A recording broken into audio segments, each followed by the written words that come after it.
Ang kwentong ito ay hango sa totoong buhay. Mula ito sa isa nating kabayan na itago na lang natin sa pangalang Gibo. Walang eksaktong taon. Kapis. Nang mga panong ito, nagtatrabaho bilang kawani ng pamahalaan itong si Gibo, partikular sa opisina ng DENR. Dahil sa trabaho, madalas madestino sa iba't ibang lugar ang binata. Isa sa mga lugar na ito ay ang probinsya ng Capiz. Hindi ito ang unang beses na nadestino ang binata sa malalayong probinsya, kaya sanay na din ang kanyang katawan. Magaling din makisama ang binata sa mga tao, lalo na sa mga katutubo. Pero sa pagkakataong ito, hindi inakala ng binata na magkakaroon siya ng kakaibang karanasan. Pagdating sa lugar, kaagad namang nakahanap ang binata ng matutuluyan. Hindi kagandahan ang bagay na yon, ngunit malapit ito sa kanyang opisina. Hindi kalayuan sa kanyang tinutuluyan, may isang maliit na kubo. Tinignan ni Gibo ang paligid. Napakalawak na kapatagan at wala ng ibang bahay doon, maliban sa kanilang dalawa ng hindi pa kilalang kapitbahay. Matapos maisaayos ang mga gamit, pinili nitong makipagkilala sa kapitbahay. Ngunit tila walang tao doon sa lugar, kaya lumabas na lamang ito sa bakuran. Kinabukasan bago pumasok ng trabaho, nakita nito ang isang lalaking papasok sa kanilang bahay. Sinubukang bumati ni Gibo, ngunit tumingin lang ito sa binata at kaagad nagsara ng pintuan. Nagkipit balikat na lang ang binata. Sumakay na sa motorsiklo at pumunta sa trabaho. "Kumusta naman yung bago mong bahay? Maayos naman ba?" tanong ni Sandra. Maayos naman po, ma'am. Sanay naman po ako sa ganun at isa pa, matutulog lang naman ako sa bahay. Kadalasan nasa trabaho naman ako. Tugon ni Gibo. Mabuti naman kung ganon. Nga pala, puntahan mo yung kapitan para ipaalam na magsasagawa tayo ng inspeksyon sa lugar. Nababalita kasi na talamak ang pumuputol ng puno eh. Lalong-lalo na dito sa kabundukan na yan, no? Sakop ng barangay. Wika ni Sandra. Wala pong problema, ma'am. Ako na pong bahala. Nga pala, ano pong pangalan ng kapitan? Tanong ni Gibo. Glenn ang pangalan ng kapitan eh. Mabait na tao yan kaya siguradong magkakasundo kayo.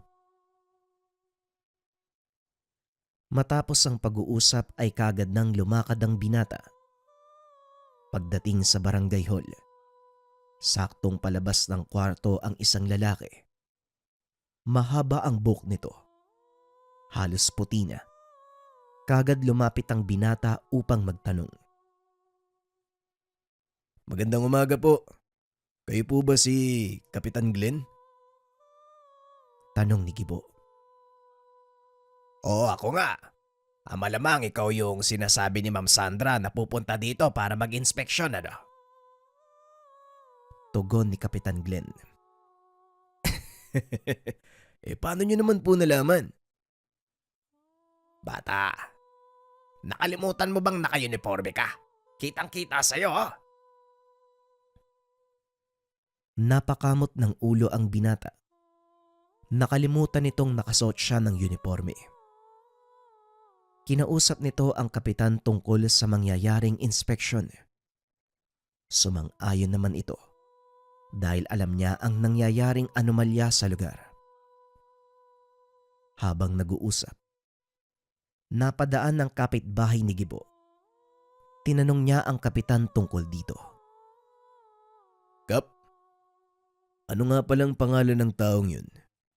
Doon kasi siya nakatira malapit sa inuupahan kong bahay. Hindi ko man lang siya kilala eh. Sinubukan kong batiin pero hindi ako pinansin. Tanong ni Gibo. Si Amador. Yun lang, masyadong misteryoso yung taong yan eh. Matagal nang nakatira dito pero wala halos nakakakilala sa kanya. Bira lang din kung lumabas. Hindi nakikihalubilo sa mga kabarangay. Tugon ng kapitan. Dagdag pa nito, madalas hatiran ng pagkain noon ng mga kapitbahay si Amador. Ngunit namamanis lang ito sa labas ng tahanan. Walang sino man ang nanglakas ng loob na kausapin si Amador dahil natatakot ang mga tao. Lalo na nang matuklasan nilang umaalis ito tuwing gabi. Babalik sa tahanan ng madaling araw o hindi kaya umaga na. May dugo ang damit. Kung minsan ay may dala pang kaperasong atay ng kung anong hayop. Napalunok ng laway si Gibo nang marinig ang kwento. Nanayo ang balahibo ng binata. Bagaman hindi talaga naniniwala sa mga ganitong kwento, hindi maintindihan ni Gibo kung bakit siya kinilabutan sa tuwing nakakarinig siya ng kwentong katatakutan mula sa ibang tao. Wag naman sanang aswang yung tao na yun, Kap, no?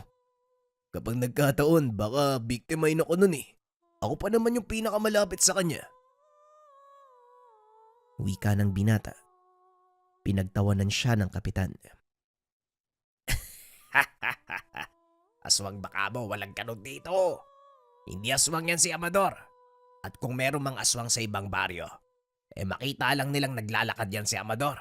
Panigurado magdadalawang isip yun na mambiktima dito. Matatakot yun. Natawa si Gibo sa sinabi ng kapitan. Matapos ang pag-uusap ay bumalik ang binata sa opisina. Nag-report sa bisor. Kaagad ikinasa ang inspeksyon sa kabundukang sakop ng lugar. Naging matagumpay ang operasyon. Nahuli ang mga ilegal na namumutol ng puno sa lugar. Maging ang mga trosong ibababa na sana sa syudad, nasa wata ng mga ito. Habang iniisa-isa ni Gibo ang mga troso para makilala kung anong uri ng kahoy ang mga ito. Nahagip ng kanyang tingin ang isang lalaki. Nakatago ito sa puno. Sandali niya itong nakita dahil nang mapansin ito na nakatitig sa kanya si Gibo. Mabilis itong tumakbo papalayo sa lugar. Hahabulin pa sana ng binata ngunit tinawag naman siya ng bisor. Dali-daling lumapit si Gibo at nakipag-usap.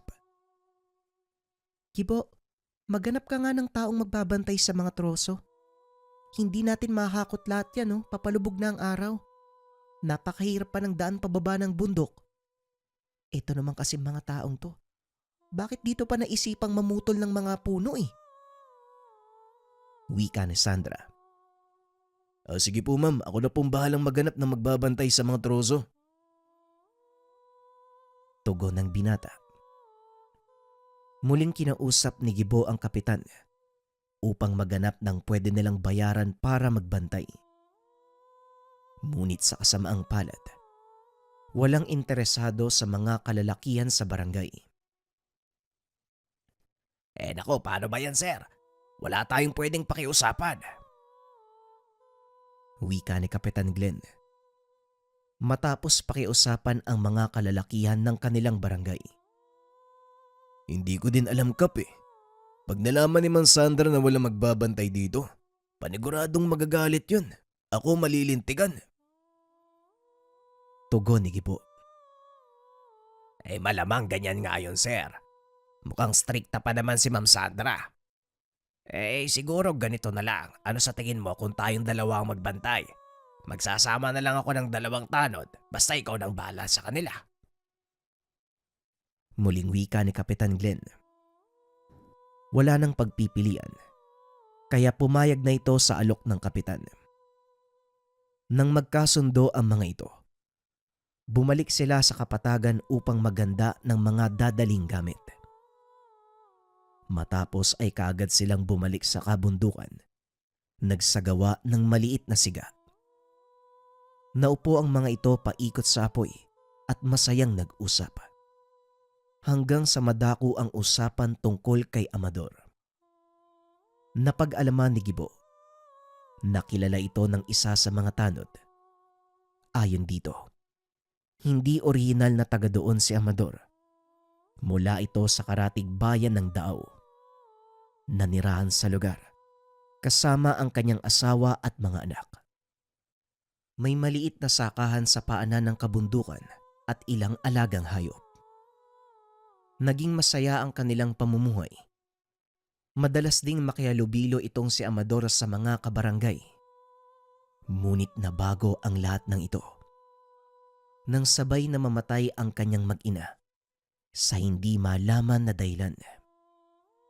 Simula ng araw na yun, malimit na lang magsalita si Amador. Madalas lang itong nakikitang nakatulala o hindi kaya naman mag-isang naglalakad sa daan habang umiiyak. Minsan napagkakamala na itong baliw. Naririnig siya ng ilang kabarangay na nagsasalita mag-isa. Dahil dito, unti-unting nilimitahan ng mga tao ang pakikisalamuha kay Amador. Sa tuwing magpupunta ito sa mga tubaan o tindahan para makipag-usap, kusang lumalayo sa kanya ang mga dating kaibigan. Simula noon, hindi na nila nakikita si Amador sa kabisera. Umaalis ito ng tahanan tuwing gabi at bumabalik ng madaling araw. Ganun pala ang nangyari. Pero alam mo, Kap, mali din kasi ang mga kabarangay eh. Yun yung mga panahong kailangan ni Amador ng kaibigan. Doon nila nilayuan. Wika ni Gibo. Oo nga sir eh. Natakot din kasi sila eh. Sino ba namang hindi matatakot sa taong hindi na nagsasalita? Tugon ng kapitan. Habang masayang nag-uusap ang mga ito, biglang nakarinig ng kalusko si Gibo. Napatayo ito upang tignan ng paligid. Naglibot din ang dalawang tanod na kasama ni Kapitan Glenn para tignan kung saan nanggagaling ang ingay. Patuloy na nakikiramdam ang pangkat nang makarinig sila ng sigaw na tila nagmumula sa malayo. Parang sigaw ng tao yun, Kap ah. Ano kayang nangyari? Tanong ni Gibo. Oo nga sir eh. Parang doon nang galing malapit sa sapa. Tugon ni Kapitan Glenn. At dahil sakop ito ng kanyang barangay, inutusan ng kapitan ang mga tanod na punta nito. Naiwan ang dalawa sa lugar at itinuloy ang usapan. Ilang minuto ang nakalipas ay bumalik ang dalawang tanod. Humahangos ang mga ito. Kitang-kita ang takot sa muka. Oh, ano nangyari sa inyo? Parang nakakita kayo ng multo. Tanong ng kapitan. Sobra pa sa multo yung nakita namin, Kap. May patay sa gilid ng sapa eh. Tugon ng tanod. Anong sinabi mo? Nakilala mo ba yung bangkay? Tanong ni Kapitan Glenn. Bigla namang kinabahan si Gibo sa mga narinig. Hindi namin nalapitan, Kap. Nandun pa yung pumatay eh. Tumakas kami, baka mabiktima din kami. Tugon ng tanod. Mukhang kailangan natin bumaba ng bundok, sir. Kung totoo man ang sinabi ng mga tanod ko, delikadong lagay natin dito. Wika ng kapitan. Mukhang tama ka, Kap. Ayusin na natin ang mga gamit. Bumalik na tayo sa kabisera. Tugon ni Glenn. Tiniis ng mga ito ang dilim sa gabi para lang makabalik sa kapatagan. Pagkarating doon, kaagad tumawag ng kapulisan ang kapitan at inulat ang pangyayari. Para hindi mapagalitan, pinunta ni Gibo ang kanyang bisor upang sabihin ang kaganapan. Nanatili siya sa opisina ni Kapitan Glenn. Inantay ang mga pulis na kunin ang bangkay sa sapa. Ilang sandali pa ay dumating na ang mga tanod, ngunit wala pa rin ang kapulisan. Tinanong ni Gibo ang mga tanod at ayon dito, kailangan pang imbestigahan ng mga pulis ang pinangyarihan ng krimen bago tuluyang ibaba ang bangkay. Hindi na malayan ni Gibo na nakatulog ito sa opisina. Nagising na lamang siya kinabukasan. Dumating sina Kapitan Glenn. Dali-daling lumabas ang binata at tumambad sa kanya ang dalawang bangkay ng lalaki. Kasama pa dito ang isang patay na pulis. Dali-dali nitong hinanap si Kapitan Glenn upang mag-usisa sa mga nangyari. Nakita niya itong nakikipag-usap sa kapulisan. Kaya hinintay ng binatang matapos ito bago niya lapitan. Kapitan, ano pong nangyari sa mga yan? Hindi po ba isa lang yung bangkay na sinabi ng mga tanod kagabi? Bakit ngayon may pulis na? At saka, saan nang galing yung isa pang bangkay? Tanong ni Gibo. Nang makita ng isa sa mga tanod ko ang bangkay, hindi nila napansin ang isa pang nasa gawing itaas ang sapa. Yung pulis naman ayon sa mga kasamaan niya, may nakaengkwentro daw sa kakawyan. Nakarinig sila ng sunod-sunod na putok nung puntahan nila, wala nang buhay yung pulis. Pero yung sumalakay, wala na rin doon Tugon ng kapitan. Ibinaling ni Gibo ang atensyon sa mga bangkay. Nakitang pare-pareho ang dahilan ng kamatayan ng mga ito. Wasak ang leeg na parang kinagat ng kung anong malaking hayop. Ubos ang dugo ng mga ito na para bang sinadyang sipsipin. Ano kaya sa tingin mo yung pumatay sa kanila, Kap? Sa itsura ng mga sugat parang hindi tao yung may gawa niyan Tanong ni Gibo. Tama ka nga, sir. Mukhang hindi nga tao yung may gawa niyan. Parang mabangis na hayop yung sumalakay sa kanila. Tugon ng kapitan. Matapos dali ng kapulisan ang mga bangkay, pinili naman ni Gibo na umuwi sandali para magpalit ng damit at mag-report sa opisina.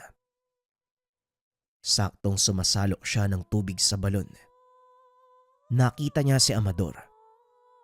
Nakaupo sa atangan ng kanyang sira-sirang bahay.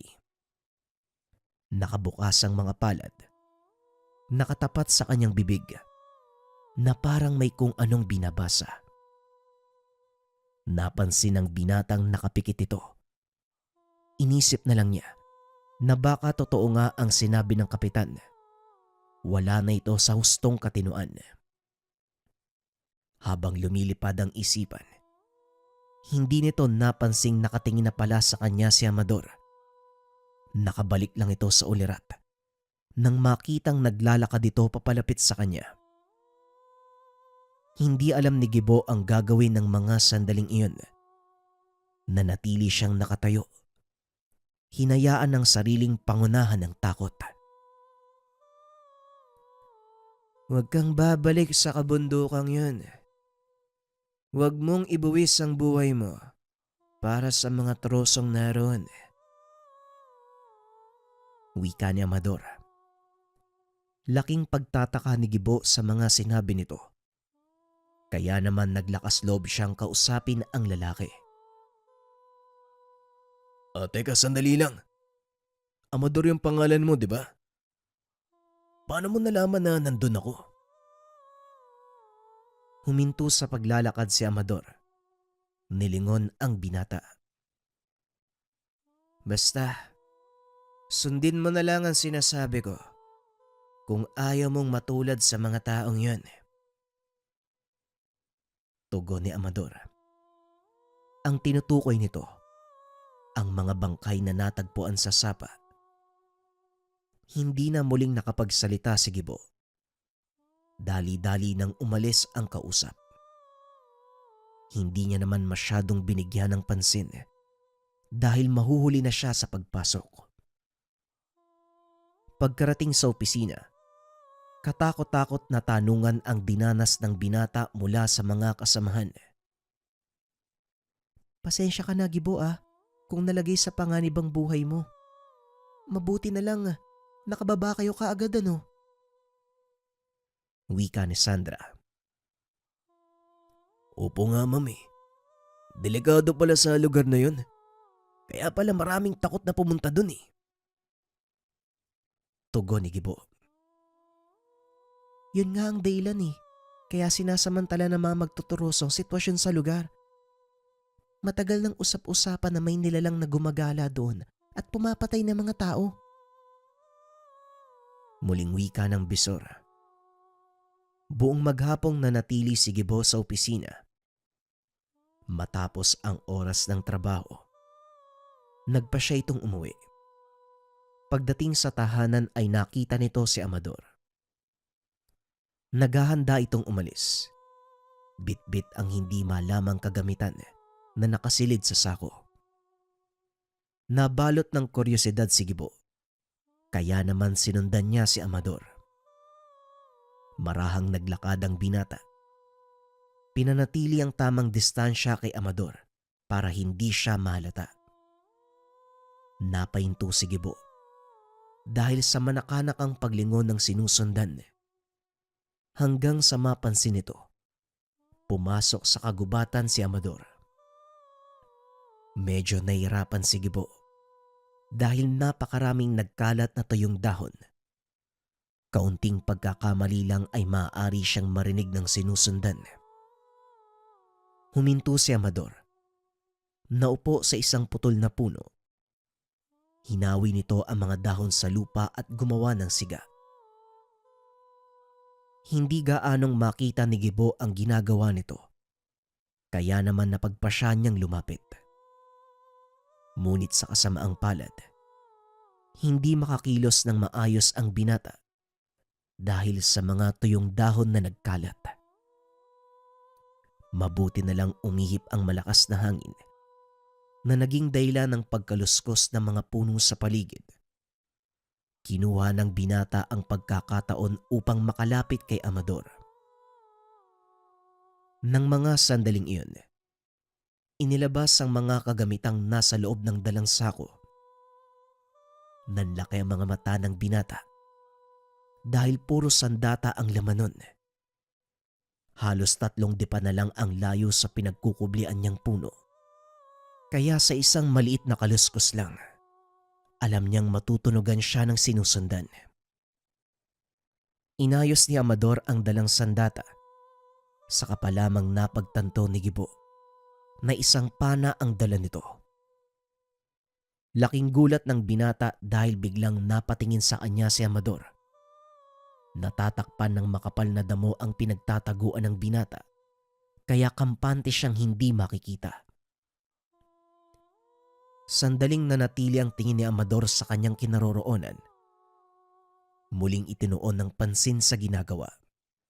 Naikabit na nito ang tali ng pana. Kinargahan ng palaso. Laking gulat ni Gibo nang bigla itong itutok ni Amador sa kanya. Dali-daling tumayo ang binata. Maging si Amador ay nagulat nang bigla itong lumabas sa damuhan. Anong ginagawa mo dito? Alam mo bang kamunti ka na kitang panain? Hindi ka dapat magpunta sa lugar na to. Wika ni Amador. Kagad nitong ibinaba ang pana. Pasensya ka na kung sinundan kita. Hindi ko lang kasi maiwasang magtaka kung saan ka pumupunta eh. Ang sabi ng mga kabarangay natin, nasisiraan ka daw ng ulo. Pero hindi ako naniniwala lalo na nung kinausap mo ko kanina. Tugon ni Gibo. Hayaan mo silang isipin kung ano ang gusto nila. Wala silang alam sa mga nangyayari dito. Mali pala, wala silang pakialam kahit harap-harapan na silang inuubos ng hindi nakikilalang kalaban. Biglang napakunot ang noo ng binata dahil sa sinabi ni Amador. Naglakad ito, naupo sa tabi ng lalaki. Hindi nakikilalang kalaban. Anong ibig mong sabihin? Tanong ni Gibo. Hindi pa ba malinaw sa'yo mga nangyayari? Naalala mo ba ang mga namatay sa sapa? Nakita mo kung ano kinamatay nila. Siguro naman, alam mo na hindi tao ang pumatay sa kanila. Biglang naalala ni Gibo ang pangyayari. Siya mismo ang nagsabi kay Kapitan Glenn na hindi nga tao ang pumatay sa mga iyon. Oo, naniniwala ako. Kasi kung titignan mong mabuti, gawa ng matatalas na kuko ang sugat na yun. Wika ni Gibo. Hindi lang matatalas na kuko, pwede ring matalas na pangil. Pangil? Teka, ano bang nilalang yung pinag-uusapan natin dito? Kung sasabihin ko sa'yo, maniniwala ka ba? O baka magsasayang lang ako ng laway sa'yo? Subukan mo ko. Sige, sabihin mo. Tugon ng binata. Kagad nagkwento si Amador. Ayon dito, nung una siyang mamuhay sa barangay na iyon, alam niya nang may kakaiba. Marami ang natatakot umakyat ng kabundukan dahil sa mga haka-hakang nananalakay ang mabangis na hayop. Hindi naman ito alintana ni Amador. Sa katunayan, malapit sa kagubatan ang lupang sinasaka. Araw-araw silang nagpupunta doon upang magtrabaho, kasama ang kanyang asawa at 2 anak. Nag-aararo ng mga sandaling iyon si Amador, samantalang ang kanyang mag-ina ay nakaupo sa lilim na dulot ng malaking puno. Hangganan na ng gubat ang bahaging iyon, kaya hindi na nila makita kung ano ang nasa likod ng mataas na damo. May kung anong nilalang ang humatak sa panganay na anak ni Amador. Dali-dali namang sumunod ang asawa nito para sana kunin ang bata. Sa kasamaang palad, hindi na din nakalabas ng gubat ang ginang. Kasunod namang hinila ay ang bunso nilang anak. Dali-daling tumakbo si Amador para sundan ang nilalang. Hawak ang itak sa kanang kamay. Pinasok nito ang masukal na gubat para lang makita ang wala ng buhay na katawan ng mag-iina. Halos pagsukluban ng langit at lupa si Amador ng mga oras na yun. Hindi ito makapaniwalang wala na ang kanyang pamilya. Hindi man lang nakita ni Amador ang nilalang na pumatay sa mga ito. Matapos ang pangyayari, kaagad nitong inilibing ang mag-ina sa mismong gubat kung saan sila namatay. Dito mismo sa kinaroroonan natin namatay at inilibing ang mag-ina ko. Simula nun, hindi na ako muling nakitungo sa mga tao dito sa barangay. Sa takot na baka sila naman ang sumunod na mga biktima ng nilalang na pumatay sa aking mag-ina. Wika ni Amador. Bagyang naunawaan ni Gibo ang dahilan nito. Ngunit may ilang katanungan pa rin ang namuo sa isipan ng binata. Sinasabi mo na natatakot kang baka mabiktima ng nilalang ang mga tao kung sakaling makitungo ka sa kanila. Eh bakit naman? Tanong ni Gibo. Sa palagay ko lang ang mga bagay na yon. Pero mabuti na rin ang nag-iingat. Mas mabuti kung ako lang mag-isa ang haharap sa nilalang na ito. Nang sa ganung paraan, hindi mabalot ng takot ang lugar na ito. Muling wika ni Amador.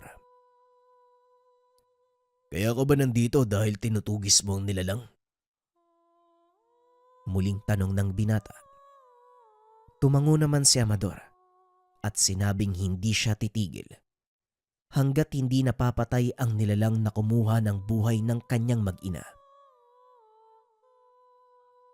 Ang mabuti pa umuwi ka na. Hindi ka dapat nandito. Sa oras sa sumalakay ang nilalang, hindi ko maipapangakong kaya kitang ipagtanggol. Wika ni Amador. Huwag kang mag-alala kahit papano. May kasanayan ako sa pakikipaglaban. 5 taon ako nagsilbi sa forest ranger sa aming pinanggalingang probinsya. Sasabihin ko sa'yo, ilang iligal na magtuturoso na din ang nakaharap ko. Tugon ni Gibo. Ganun ba? Pero iba ang mga nilalang na ito sa pangkaraniwang tao. Sa palagay mo, kaya mo bang lumaban sa isang halimaw?